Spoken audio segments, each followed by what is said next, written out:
Justice D Y Chandrachud, जो भारत के 50वें chief justice रहे, अपने पद से रिटायर हो गए। अब उनकी जगह जस्टिस संजीव खन्ना ने देश के 91वें मुख्य न्यायाधीश के तौर पर शपथ ली है। इन्हें राष्ट्रपति द्रौपदी मुर्मू ने राष्ट्रपति भवन में शपथ दिला दी है। अब सवाल ये उठता है कि जस्टिस डीवाई चंद्रचूड़ के रिटायरमेंट के बाद वो क्या काम कर सकते हैं और क्या नहीं कर सकते। दरअसल भारतीय संविधान के अनुच्छेद 124 क्लॉज 7 के मुताबिक सेवानिवृत्त जजों को अदालतों में वकालत करने की अनुमति नहीं है। इसका मतलब ये है कि जस्टिस चंद्रचूड़ अब किसी भी कोर्ट में वकील नहीं बन सकते। लेकिन क्यों? दरअसल इस पर कानूनी जानकार बताते हैं कि ये नियम इसलिए बनाया गया ताकि न्यायपालिका की निष्पक्षता यानी ट्रांसपेरेंसी बनी रहे। अगर कोई सेवानिवृत्त जज अदालत में वकालत करने लगे तो इससे उनके पिछले फैसलों की निष्पक्षता पर सवाल उठ सकते हैं। रिटायरमेंट के बाद जजों को वकालत करने से रोकने का मुख्य कारण है हित टकराव से बचाव।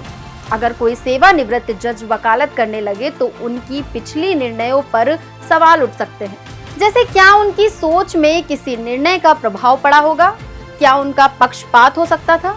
इसके अलावा न्यायपालिका की गरिमा को बनाए रखने के लिए भी ये कदम उठाया गया है। आप सोचिए कि अगर एक रिटायर्ड जज अदालत में प्रैक्टिस करेगा तो उसकी प्रतिष्ठा पर असर पड़ सकता है। अब सवाल ये है कि फिर रिटायर होने के बाद जस्टिस चंद्रचूड़ क्या कर सकते हैं। तो दोस्तों, उनके पास कई रास्ते हैं, जैसे सार्वजनिक सेवा में प्रवेश।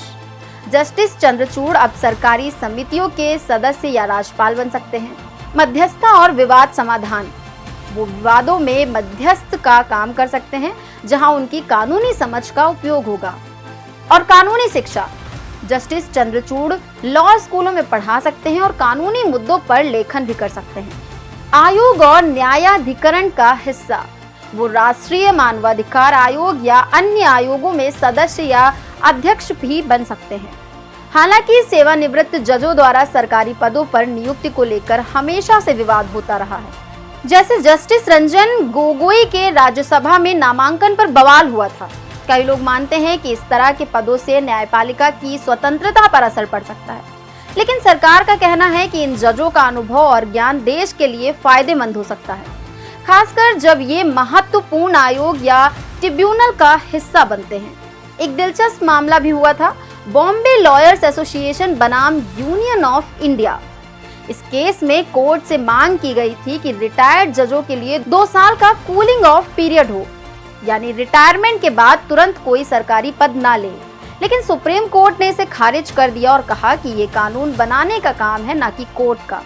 14वीं लॉ कमीशन ने भी सिफारिश की थी कि रिटायर्ड जजों को सरकारी पद नहीं दिए जाने चाहिए और कूलिंग ऑफ पीरियड का प्रावधान होना चाहिए, लेकिन अभी तक इस पर कोई ठोस कदम नहीं उठाया गया है। समाधान क्या हो सकता है? सवाल है कि इसका समाधान क्या है। तो सबसे पहला उपाय है कि कानून बनाना। सरकार को रिटायर्ड जजों के लिए एक व्यापक कानून बनाना चाहिए, जिसमें कूलिंग ऑफ पीरियड जैसी शर्तें होनी चाहिए। दूसरा है न्यायपालिका से विचार विमर्श। कानून बनाने से पहले न्यायपालिका और विशेषज्ञों से चर्चा की जानी चाहिए। आचार संहिता, जजों के लिए पोस्ट रिटायरमेंट नियम और कोड ऑफ कंडक्ट होने चाहिए ताकि कोई शक ना हो।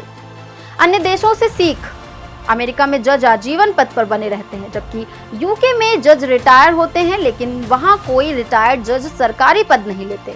वैसे रिटायर्ड जजों को काफी सारी सुविधाएं दी जाती हैं, जैसे उनके आवास पर 24 घंटे सुरक्षा कवर, 5 साल तक एक व्यक्तिगत सुरक्षा गार्ड, दिल्ली में एक सरकारी आवास, हवाई यात्रा के दौरान सेरेमोनियल लाउंज की सुविधा और कई अन्य छोटे मोटे लाभ जैसे फ्री टेलीफोन।